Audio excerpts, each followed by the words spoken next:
Good night to the viewing and listening audience.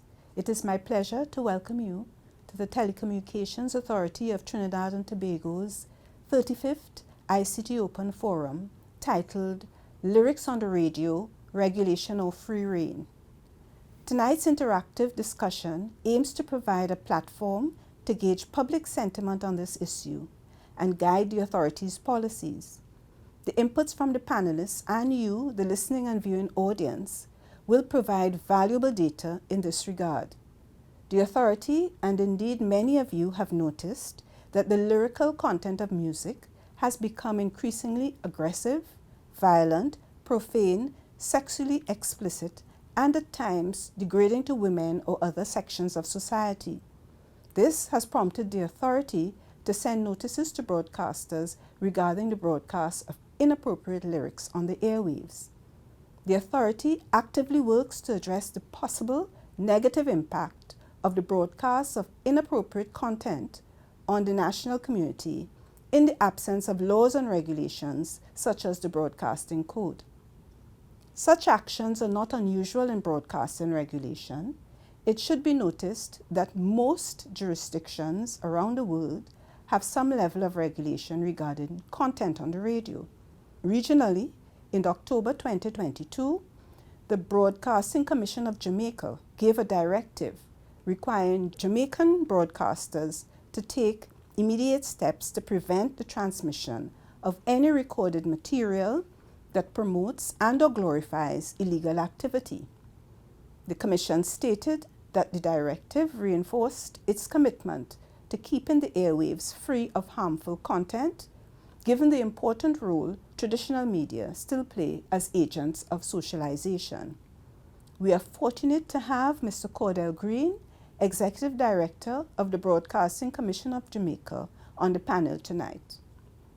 Barbados broadcasting regulations prohibit the broadcast of any obscene, indecent, or profane matter.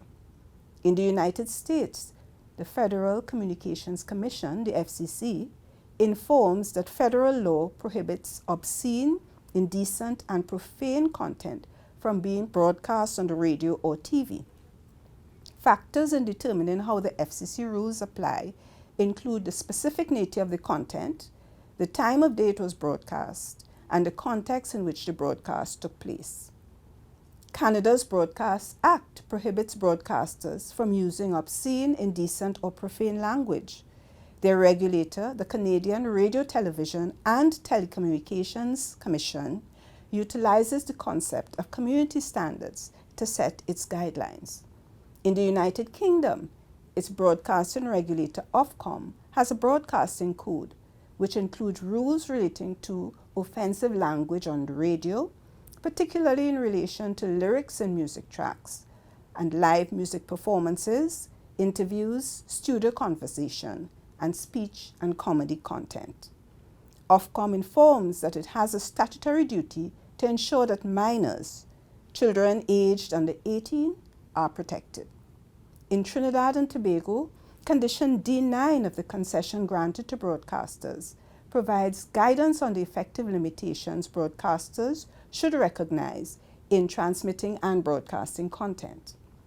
The broadcast concession states that until such time as a broadcasting code is promulgated and in accordance with the Telecommunications Act, the concessionaire shall not transmit any program, information, or other material which degrades or portrays in a negative manner or discriminates against or encourages discrimination against any person or group by reason of race, origin, religion, class, or sex. Transmit any program, information, or other material which is hostile to any country, or broadcast program, information, or other material which endangers the security of the Republic of Trinidad and Tobago, violates any law, is of a defamatory nature, is subversive to peace or public order, or is otherwise contrary to the laws of Trinidad and Tobago. It should be noted that in accordance with Section 3G of the Telecommunications Act, in discharging this responsibility, the authority must regulate broadcasting services consistently with the existing constitutional rights and freedoms contained in Sections 4 and 5 of the Constitution. Section 4 of the Constitution of Trinidad and Tobago mentions several fundamental human rights and freedoms, including the freedom of thought and expression and the freedom of the press. The debate on the impact of music on our national community, especially our young people, is not a new one. Some of you may remember the 2013 report by a committee led by Dr. Selwyn Ryan titled No Time to Quit: Engaging Youth at Risk. The report stated, while it is impossible to draw a definitive correlation between the violence or explicitness of lyrics and the level of criminality of youth, the lyrics of popular soca hits in 2012 do tend to support the idea of a contemporary youth culture that is very consistent with the rebellious behavior of previous generations of youth. One of the committee's recommendations was that the media should become a major partner in a Music for Change campaign. The media has a crucial role to play as an institution that has a great deal of influence on the young and should be invited to provide suggestions for interventions. In closing, I wish to thank our panelists for graciously agreeing to share their knowledge and experiences with us tonight. They are Mr. Cordel Green, Executive Director of the Broadcasting Commission of Jamaica, Mr. Douglas Wilson, President of the Trinidad and Tobago Publishers and Broadcasters Association, the TTPBA, and General Manager of the Express newspaper, Mr. Jayron Remy, musician and media personality, and Mr. Karel Douglas, Executive Officer, Legal and Enforcement at TATT. I also thank Mr. Wendell Etienne for agreeing to employ his communications and media skills as the moderator for this forum. And to you, the audience, do enjoy tonight's proceedings. Thank you and good night. And thank you very much, CEO of the Telecommunications Authority of Trinidad and Tobago, Ms. Cynthia Reddock-Downs. A fantastic open. She has certainly set the stage. So I would go right into introducing the panel. Let me begin with myself. I am Wendell Etienne. Such a pleasure to be here at the 35th edition of the ICT Open Forum. And this evening, we are delving into the issue, lyrics on the radio, regulation or free reign. At one point in the evening as we progress, we will allow you, our viewers, to join us in by means of telephone. And when we get to that point, we'll set the ground rules. We keep our questions as brief as possible so that we could accommodate as many of you as possible. Let's meet the esteemed panel. To my immediate left, let's welcome Mr. Douglas Wilson. Douglas has had an extensive career spanning some 30 years in the media industry and presently holds the position as General Manager of the Trinidad Express newspapers, a division of the Caribbean Communications Network, a subsidiary of One Caribbean Media, which he joined in 2014.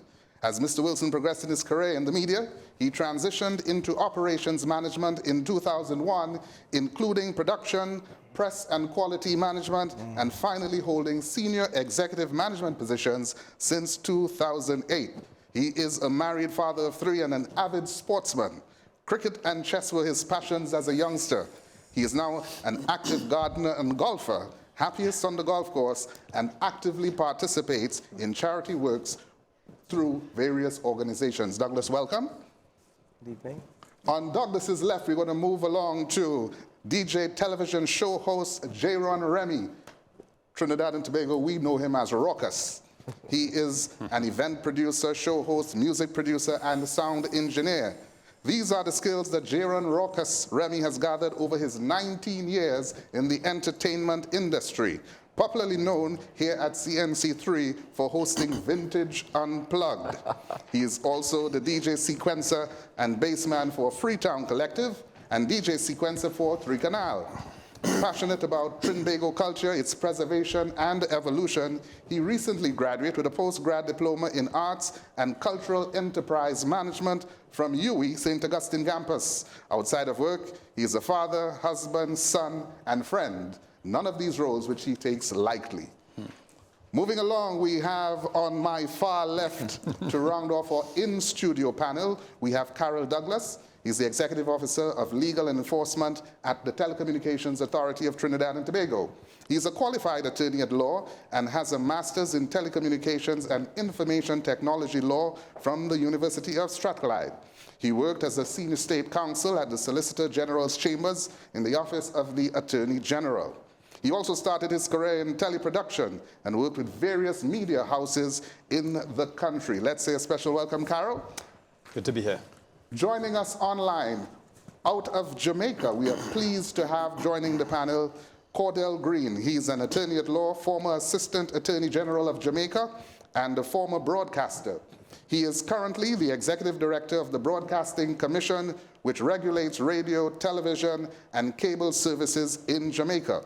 Mr. Green holds a Bachelor of Arts honors and Bachelor of Laws honors degrees from the University of the West Indies, a Master of Laws degree with distinction from the University of Sheffield in England, and a Master of Business Administration degree from the Mona School of Business.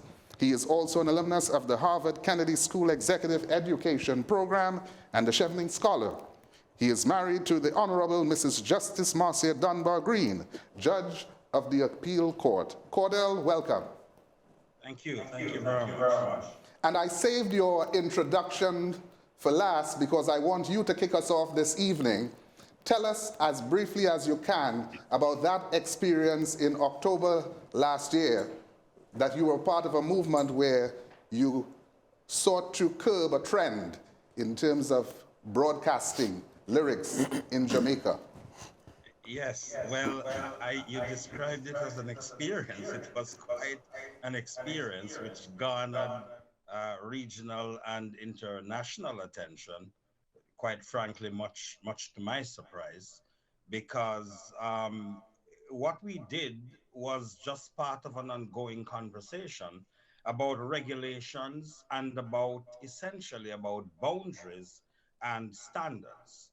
As you know, Jamaica is ranked very highly, consistently, for freedom of expression, which we hold as sacrosanct.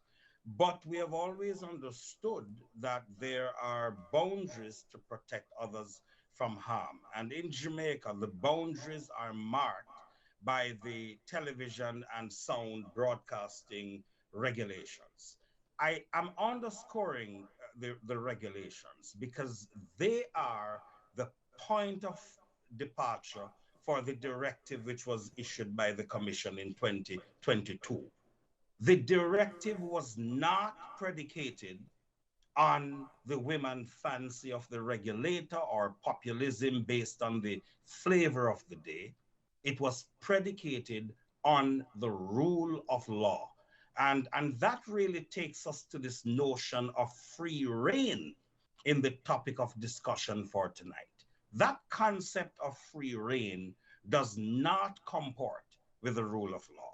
So our scenario in terms of the regulation began with Regulation 30A, which states expressly, no licensee shall permit to be transmitted any matter in contravention of the laws of Jamaica, period. That is comprehensive. Nothing that offends the laws of Jamaica. There is another regulation, Regulation 30J, which takes the broad regulation to some level of granularity by proscribing any matter which is likely to incite violence or criminal activity or lead to a breach of the peace. And then there's a specific Regulation 31, which gives the Commission the authority from time to time to issue directives in relation to any matter to which the act and regulation relate. So then that's the background. The Commission, in issuing the directive, laid out the rationale as follows. There had been recordings with lyrics promoting, glorifying, referencing criminal behavior, such as scamming, the use of illegal drugs, use of guns in a glorified way. The Commission stated based on empirical evidence, that there was a proliferation of recordings with lyrics promoting specifically scamming through the use of urban slangs and phrases such as chop the line and chopper and banger. The Commission recognized and stated in the directive that the use of those words and slangs might also have meanings that are unrelated to scamming. But it did make the point that when used in connection with making money, wire transfer, acquiring wealth, a lavish lifestyle, in combination with other words and phrases such as lead sheet, foreign account, wallet, purse, scamming was likely to be the theme. The Commission went on to make the point that whereas bleeping, beeping, or otherwise editing such problematic language or lyrics did not necessarily conceal the core message or theme of the original produced content, and that it had in fact found broadcasters in violation of the regulations for broadcasting content of that nature. On that basis, it issued a system-wide remedial measure in the form of a regulation which prescribed the broadcast of such content. And to be clear, the Commission prohibited any editing of any song which directly or indirectly promoted the problematic content. And it was specific to some extent in relation to Molly, which is drug popping, a particular form of pill popping, and as I said, also scamming songs. Not the first time. We issued a directive some years ago that dealt with daggering songs that were misogynistic and linked violence to sex in ways that were entirely unacceptable and inappropriate for broadcast. So this really is about appropriate space and appropriate place. We don't know what inspires or enrages an artist. We don't know anything about their demons or their angels. They create art from their experience. They are differently motivated. What we know is that there are expectations about content in different spaces and places, and there are different requirements based on those expectations. And broadcast radio happens to require a specific treatment. Thank you. Cordel, thank you for giving us that framework.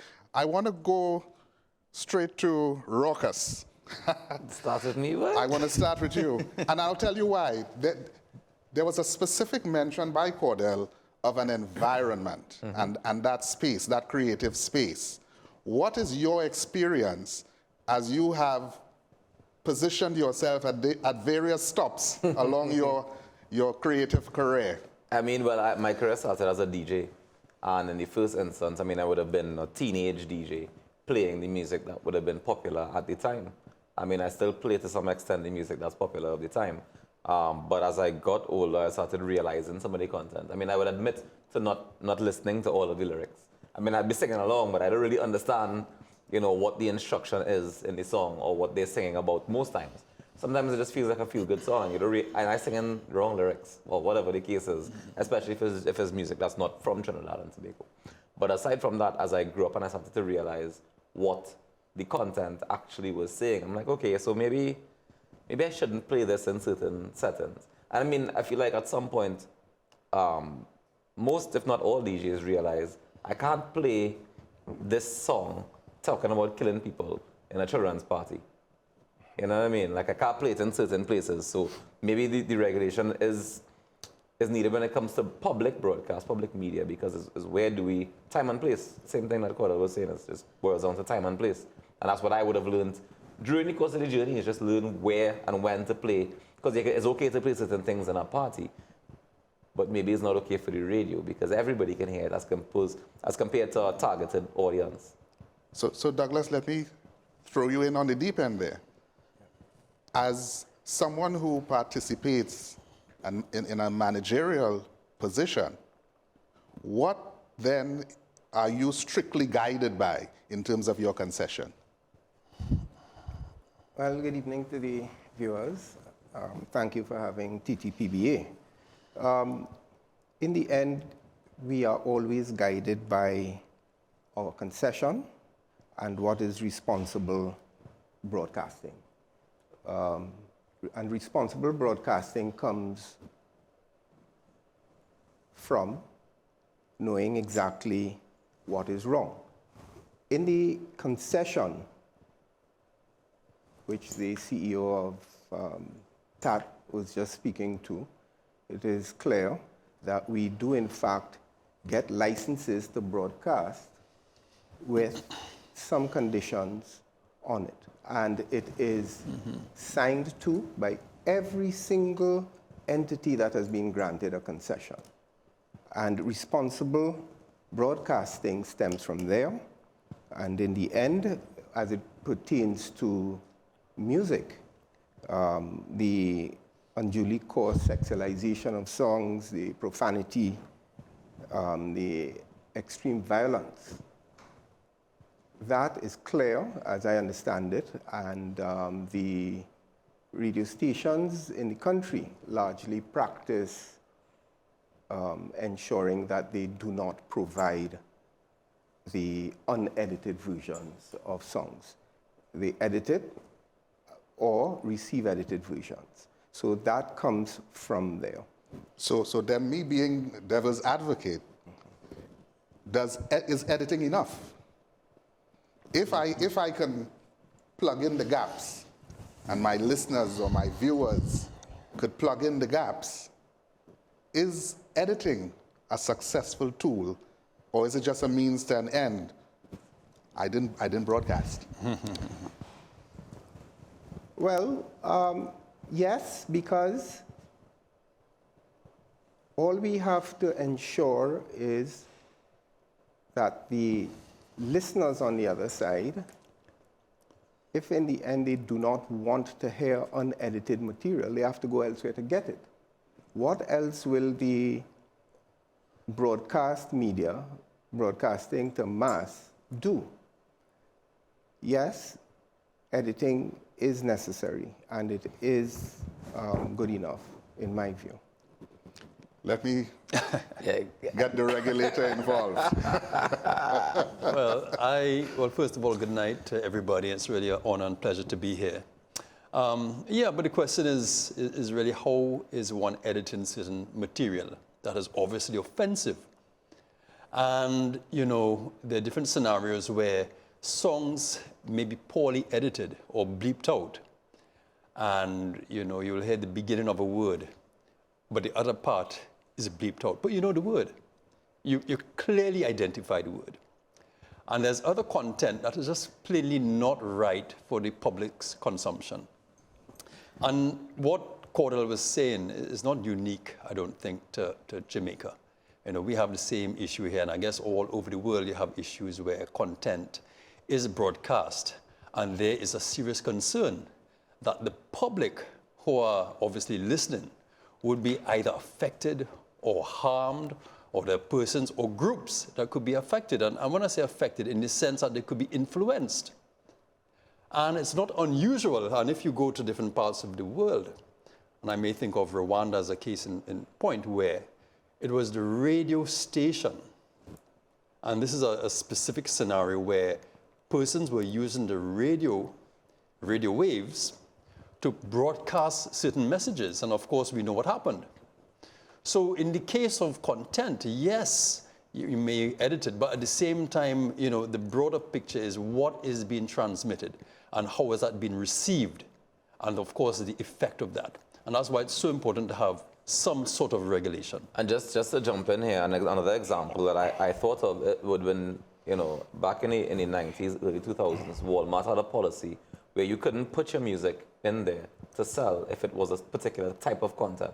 And what hip-hop artists did, because hip-hop was just becoming prevalent at that point in time, and what they would do was change the lyrics in the song. So instead of having the curse words, they would almost change parts of the story so that it almost tells a different story now with the edited version. So that when you hear an unedited version, it was like, what?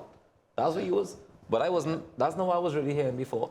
And it becomes a whole different story. So it also put a challenge onto the artist to say, I'm going to do this instead of this, or do this and this. Now, we could all jump in as we need to, and I don't want to lose Cordel in the discussion either. Cordel, how difficult is it to regulate a space as opposed to regulating and in a granular way actual lyrical content? I don't believe it is difficult. I think what we do is we create a lot of red herrings, and I agree with the point that was made just now in relation to how editing is treated. That was ordinarily considered a useful tool, a necessary tool, but it was considered as a tool to be used in rare circumstances, not as the rule. The fact is, artists are motivated to create art, and they create art based on their dysfunctionalities, their religious beliefs, their worldview. They create art also for specific spaces. I've heard artists say, to their shock and awe, they have heard on the radio content that they have created, not with radio in mind. Now, why would an artist bother to go to create, to exercise and stretch themselves and create another work which is specific for the radio space, if radio stations and DJs are tripping over themselves, chopping and cutting content which was clearly not made for the space? I mean, there is a rebuttable presumption that the minute you begin to edit, that is a signal that that content was not meant for the space. And so it is in the rarest of circumstances that you really should be justifying editing art that has been created and is complete.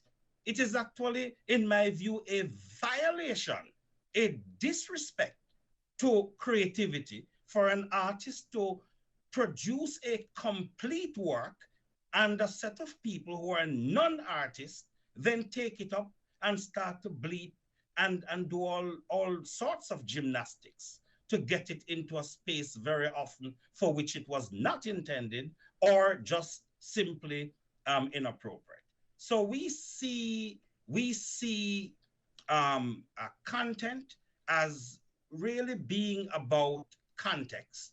We know that there are some lines where, things can be blurred. People who are skillful at using double entendre, double meaning, word play, lots of people who can push the envelope, come very close to violating the regulations, but don't. And in fact, those are the people who respect broadcasting, respect the space called broadcasting, and they exercise dexterity, and they take the time, and they push the envelope, with great care, making it very difficult, in fact, sometimes for a regulator to intervene upon the reference. The problem we have is that people aren't even trying. They don't care because they make any content for social media or for the dance hall, and there are people who are given the privilege of going on a radio station, opening a microphone, who disrespect that space, disregard that privilege, and corrupt it with content that's not meant for the space. And I think broadcasters and broadcast managers need to go back to what is their value proposition.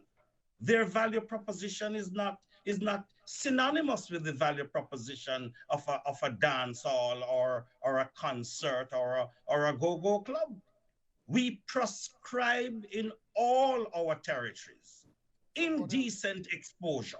And in most of our territories, we have licensed nude beaches. Everybody understands that. You want to go nude? You go to where we say as a society and as a community, that's the space for it.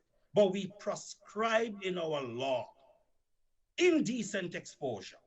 Nothing remarkably different about how we should approach content for broadcast, radio, and television.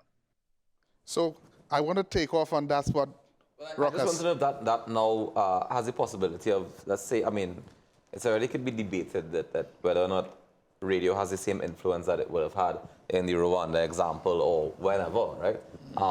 Does it still have the same impact today? Is it that everybody is guaranteed to listen to the radio? I say no, because we have social media, everybody have a Bluetooth in the car, or a maxi playing a flash drive or Bluetooth or whatever the case might be, right? So there's no guarantee that doing that stops any of the things that we're trying to stop. But are we trying to change an artist? We're not. No, definitely not. Definitely not. So Douglas, let me bring you back into the discourse. Yeah. Over your experience, is this an intergenerational problem? Could you map how we got here? How we got here? Good question. Over the, let's say, last 30 years, but certainly starting from before that, I would like to point to some of our own calypso and now soca. And there have always been challenges. The youngsters in the society, of course, always challenge the status quo with how they, what they listen to. And of course, artists change in relation to that, bringing on, as Cordel mentioned, their own backgrounds, their own circumstances into their art. The thing is, that has been a progression. And with the emergence of social media into the fray, as well as, I'll have to say, the introduction of many more frequencies available, competition, which TATT has facilitated, we now have choice. So a lot of persons out there are listening to exactly what they want, meaning that others will certainly never hear some of the things, some of the material that is outside there. I certainly do not know some of the material. Yeah. In fact, most of the material I don't know. So we got here by first the technology and the progression of that technology into commercial, the commercialization of the social media. And now you have one-on-one, whereas free-to-air broadcast is mass and reaching tens of thousands, hundreds of thousands of people simultaneously. You now have a one-on-one direct connection when you go and you experience your social media. So we are here. What do we do about it? Certainly, I accept that the concession comes with certain lines that we cannot cross, which is correct, and nothing is wrong with that. Self-regulation is the other key factor inside of there when we are asking ourselves the question. But then let me interrupt you there. Aren't we here because we have exhibited an inability to self-regulate? Yeah, that's a good point. Maybe I can toss to Karel here. Sorry to interject, to intervene, but you're right to a large extent that maybe the ideal state is self-regulation. If you say that maybe broadcasters would take the responsibility amongst themselves to regulate the space, then you wouldn't have the need for a regulator to an extent. So Can I ask, what does a broadcaster work for? Like, what are they broadcasting for? What's the point? Yeah. It's a business, right? Right. So everybody's trying to make money. At the end of the day, the people who spend the money, the people who are advertising on the radio station, they want to go where everybody's listening to. Yeah. What is everybody listening to? That's the reason that goes back to what Cordel was talking about, where people are taking these songs that are popular, regardless of the content, to edit it and put it on the radio because, you know what? That's the cool song right now. Yeah. And I understand that, but again, let me push the envelope a little further. If I am selling sports vehicles, I can't not install brakes simply because they want to go fast. Yeah. There must be a framework within which... No, the brakes is the editing. Yeah. But there's a So you can't say that you're breaking it, right? Yeah. Because you're not cursing, you're not saying any of the bad words, Yeah. but the content is still the same, right? Yeah. And you're right to a large extent that, I mean, the market drives a lot of what is happening out there. So there are about 30-something stations. And the market, I mean, I don't want to say it's saturated, but there's a lot of competition because of the fact that there's so many stations. Right. And in that case, what you're going to find happening is obviously somebody's going to start to push the envelope to get more ears or eyes, as the case may be. And you will find the same thing, the same issues on TV. Now, people are broadcasting more content that may be very, for want of a better word, borderline. Certain programs, you may see certain, violent issues being displayed and so forth.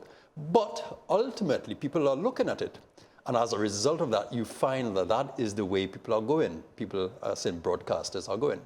So we have to find a way to ensure that, listen, come back from the edge, bring it back home, as they say, so that we don't have a scenario where everybody's broadcasting all kind of things, to the unfortunate consequence that we may see where people are just saying this is a normal thing.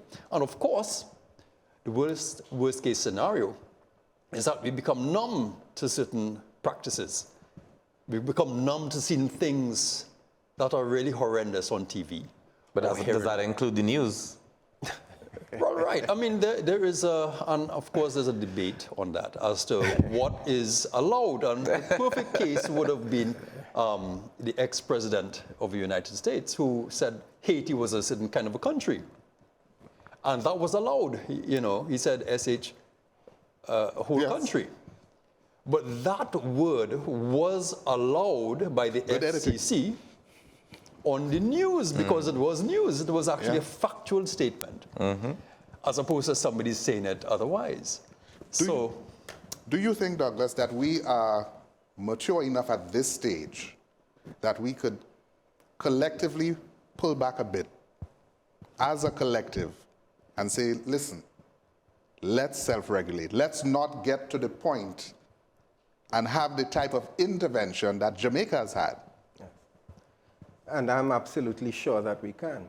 And everything points toward that, based on, if you look at the urban stations, several of them are part of the bigger entities, and those bigger entities ensure that the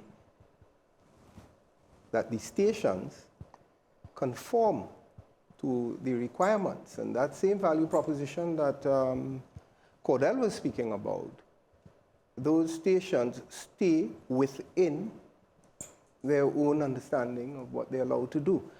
And let me say, it's important, the self-regulation issue is very key. Because no station, no business would like to have a big hammer on top of them, which is state-imposed regulation.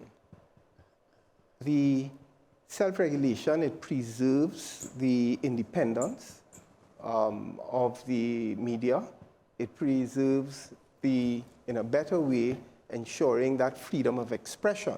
So the key issue is demarking and ensuring that we are operating within the concession. Having said that, it must be that if this is the provision in the concession, those who hold, not the concessionaire, those who hold the concession out, if it is, they need to knock on a door or act more firmly. That's the understanding. Let us do what it is we have to do. But certainly the self-regulation issue is the key. So just let me say, we're saying, is it regulation or free rein? Or free rein. Right. It's self-regulation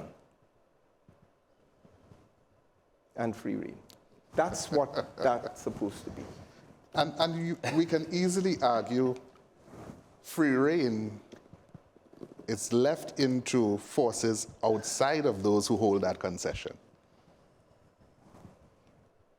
Say that again. I'm saying free reign, Yes. it's left, it's vulnerable to those who do not hold the concessions.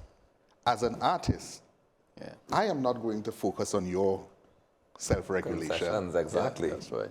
Correct. And they shouldn't have to. And they should, absolutely. Correct. So and I'm in agreement with that. And to that extent, in the self-regulation model, it just means that those involved, those broadcast entities, we need to sit and do some work and examine exactly where we are. And that happens.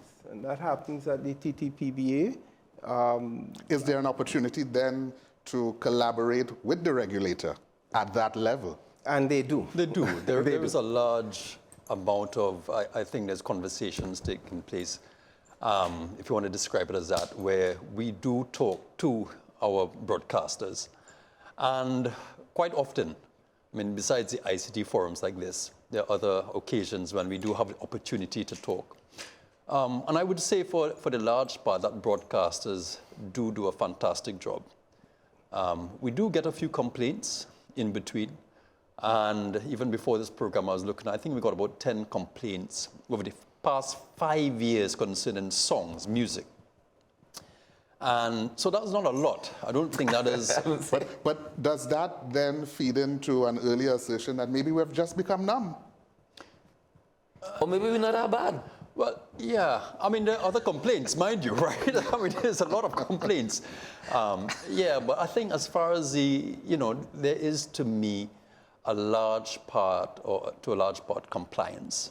So you do find broadcasters do listen, they do call, they do often apologize. I mean, sometimes there's an issue of a delay. Sometimes somebody says something on live radio, as the case may be, and they say, we're sorry, But then, this is only based on the complaints then? It's not based on other, like just general monitoring? Right. So, yeah, so the authority does monitor as well. So we actively monitor the stations, and as part and parcel of what we do, so we monitor, but also we rely on complaints. And as we know, when you have, let's just say, 1.3 million people listening, that is a fantastic way to monitor the radio stations and the TV stations. So when people do write in and they say, listen, I heard something, we will take action, as the case may be. But we also have monitors who listen quite actively to specific programs.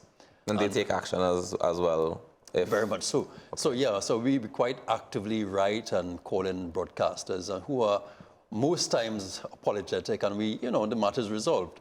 So they do come into compliance, and they do institute measures, either maybe delay broadcasting or whatever the case may be, to improve their operations. Lyrics on the radio, regulation or free reign. We are going to open up our phone lines so that you, our viewers, could come in and contribute as we continue with the dialogue. The number to call is 623-5227. That number again, 623-5227. So we'll continue the dialogue, and when the calls, if they do come in, we will interrupt each other and we'll take the feedback from the viewers as well. And I think it's also very useful that we have the Jamaica experience as a reference point of what could potentially happen if we drop the ball on our end. Yeah. Yeah? Let me go back to Cordel for just a couple seconds. Cordel, tell us a little bit about self-regulation on your end prior to October of last year. Yes, no. Well, it's not prior to October. As a matter of fact, I think we may be creating a very false dichotomy here. What we need. Hello? Hold on one yes. sec. We have a caller on the line, a caller from Arima. Okay. Caller, welcome. Good evening, gentlemen. Good evening. I have so many things to say on this topic, but firstly, I just want to advise and also encourage, if the broadcasters could be trained properly in speaking properly on the radio, despite the slangs, that will also enable the youth to speak properly and to deal with each other properly as well. And two, in terms of the radio content, it would be so good if the artists could be encouraged to broaden their use of the English language to describe certain things, especially making references to soca music. We have too much wine and jam and all of that kind of lyrics in the songs, right? With this being done, it will show we in Trinidad know how to use the language and to say the same thing in a different way and even sound better, and also to encourage the younger ones to do likewise. So, and also there's the example of how calypsos are being sung, were being sung before, right? And, you know, it will just make listening to the adults even better and more encouraging for the younger ones. I have a couple more things to say, but I'll leave someone else to speak. Thank you very much. You're welcome. And on that point, I must also highlight that there have been instances where the artists, through mentorship, try to do a bit of self-regulation. Just recently, we had Benjai reprimanding another artist based on the lyrical content and encouraging that particular artist, who I will not name, to expand their vocabulary. And he's not in isolation in that regard. We have had Tricanal talking about it on several occasions, and several other artists. So there is some degree of self-regulation. Yeah, correct. I mean, the words, you know, I usually joke that, you know, the golden days of radio were Morris Brash, and you recall Morris Brash. Those days are gone, maybe, to a large extent, where, you know, the golden days and the voice and the proper English, or the Queen's English, would have been used. Now it has changed, because the demographic, to a large extent, the urban stations don't necessarily use that kind of voice, you know, simply because it's a different audience, a different public. So they would obviously relate to the audience that they serve.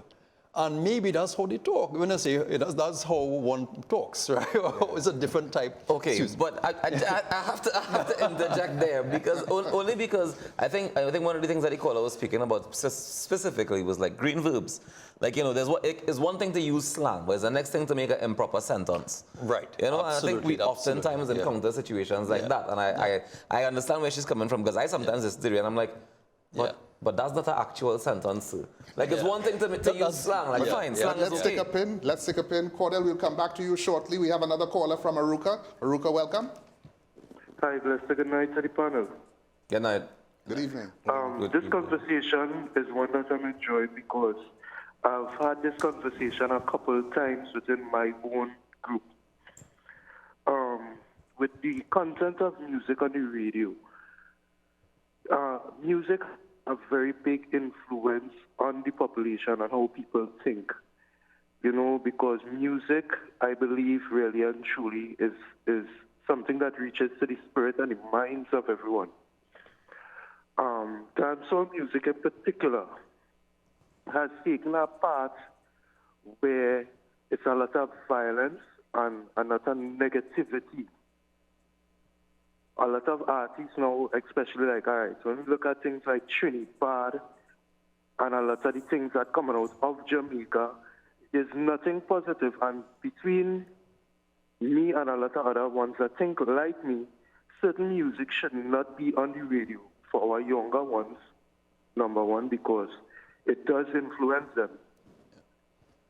You know, certain things, I believe, radio should be a platform for music that is more entertaining, more, how to put it, uplifting, rather than we have this set of gun music and bad boy music and morally degrading music towards women. I don't know if you all understand what I'm saying. Definitely, Thank you, caller. I appreciate it. That is just my contribution. Thank you very much. Douglas, your thoughts? Well, when I heard the callers say entertaining, music and entertaining, and that is what it should be, my mind was running on a quotation that I pulled from movie. Believe it or not, it's Batman. Inside of there, the lyrics said, music is the only universal language which everybody understands and listens to. And yes, we should be using it in a more uplifting way all of the time. But we're free to create. And in the end, having 38 radio stations and having now software platforms which go straight to the individual, what you have is choice in a way that you can really filter out what you don't want to hear. But we have to still make sure that in such an environment where an individual can get what he or she wants and nothing else, that we still do our self-regulation, and that is the key. But yes, music is mostly about entertainment of a different form. It's the well, I think before you go, stick up here. Let's head to San Fernando. I won't want to keep San Fernando waiting too long. Welcome, San Fernando. Yeah, good night. Good night. Good evening. My contribution actually really is that the media needs to educate and entertain. But then again, when you look at some of the conversation that comes out of certain radio stations, sometimes you listen to a program and it's like if the program is coming from a bar or a party or something, the type of language you hear they use sometimes, the way they talk, right? Sometimes the music that they play, there is so much positive music that is in the world today, but sometimes you hear the same tune 99 times in one day. Every DJ will play that same tune because it's popular. You understand what I'm saying? And we need to be very careful when we deal with young people and their minds and what we tend to put over the airways. Some of those very said DJs, they talk on topics that they are not fully learn about them, if you understand where I'm coming from. You understand? Sometimes you hear talking about horn and man this and McGill this. We have to be careful. There's a time and a place for everything. You understand? When we know that it's late in the night and mostly adults are up, we can have certain shows. But during the day, when kids are wrong and kids tend to listen and pick up things quicker than adults, because if you notice something, a child could pick up a song word for word quicker than an adult, and they will sing that whole song for you. So we need to be careful, the language that is being used. You understand? And some of our entertainers, we spend 365 days, a whole year, to make one song, and it's total flatness. You understand? People might not agree with me because they might say, okay, that is what the world is being, today everything is about sex and violence and all these kind of things. But if we continue putting this through the airways, what do we expect to read in later days? You understand what I'm saying? Mm-hmm. So those young DJs who get work on radio stations, they need to simmer it down sometime. They need to. Yeah. Thank you very much, caller. We are perilously close to the top of the hour. Wow. Yeah, time flies when you're having fun. So let me go around. I would see if we could squeeze in a little, probably one more call, but that depends on how quickly we could wrap our end. I will start with Cordel. Cordel, you have heard some of the concerns of our callers. How can you then, or how would you then advise us in terms of moving towards a more robust self-regulation? Should we take another look at our concession? What advice do you have for us based on your experience? Well, are you hearing me? Yes, loud and clear. Hello? Yes, the first thing is I want to disabuse our minds of a false dichotomy, which is regulation or self-regulation. It doesn't have to be either. It is better to be both. We have been regulating in Jamaica for decades, and Jamaica is ranked very highly for freedom of expression. So regulation is not antithetical to freedom of expression. But we do need co-regulation. And we also need digital literacy. It's not just about the broadcasters and the regulators. It's also about the people who are able anyway to bypass conventional systems, regulatory framework, and get content that now flows across jurisdictions. And we're touching the tip of the iceberg. We're not talking about the fact that all models are being disrupted. Artificial intelligence, virtual reality, augmented reality, the metaverse, a lot of transformation. In that scenario, you need a concerted effort. You need an informed citizenry, an informed consumer of content who can make the distinction between spaces and places and informed choices. You need a responsible a broadcaster and broadcast manager, and you need an agile, pragmatic, innovative regulator. If you miss any of those planks, you have an incomplete system. I believe Facebook and all of them have shown us the flaws inherent in reliance entirely on self-regulation. Thank you, Cordel. We have a caller from Port of Spain. We'll allow the caller, and then I'll give the gentleman just a couple seconds for their closing remarks. Port of Spain, welcome.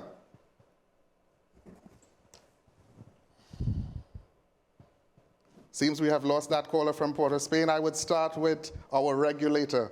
Your closing. Yeah. Thank you, Wendell and Cordel. Fantastic comments, which I agree with to a large extent. I mean, just going back to the caller who before said in music, music is so important.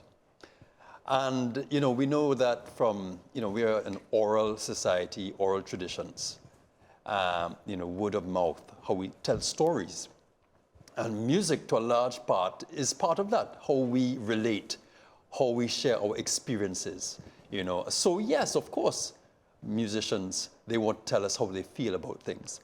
And we want to encourage that, and freedom of speech, freedom of thought, expression, all these things are important. So yes, we want to encourage it, certainly welcome it, and by all means at the same time do it in a responsible manner. And I think that is the underlying thought, I would say, is that yes, by all means express how you feel. We want to hear you, different communities, that is the oral tradition that we know.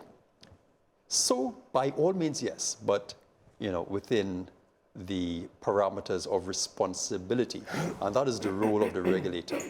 We step in from time to time to make sure that the responsible nature of things are done in a way that we could all live in a society that where it's not offensive. Rawkus. What I would say is music. The different music does different things, right? So we have music for when you're angry, music for when you're happy, music for when you're sad, music when you want to change your mood. But it boils down to context, right? You can listen to anything you want whenever you want. But it's like people can drink, your parents can drink a beer and you can know that that is an adult drink. Because it boils down to what you learn at home. Morality, like we can't just expect everything to come from rules, the laws, the broadcasters. It has to start somewhere. And it starts with each and every one of us individually understanding that there's a difference between adult music and children music. Like my daughter knows that. She's clearly aware of that. So at the end of the day, it starts at home. And yes, it continues with the broadcasting and their responsibility as well. Douglas, we have just about 30 seconds left. So we are about responsible broadcasting. I think we've explored it in detail, and that is operating within the lines of the concession, as well as what each broadcaster would want as their value proposition.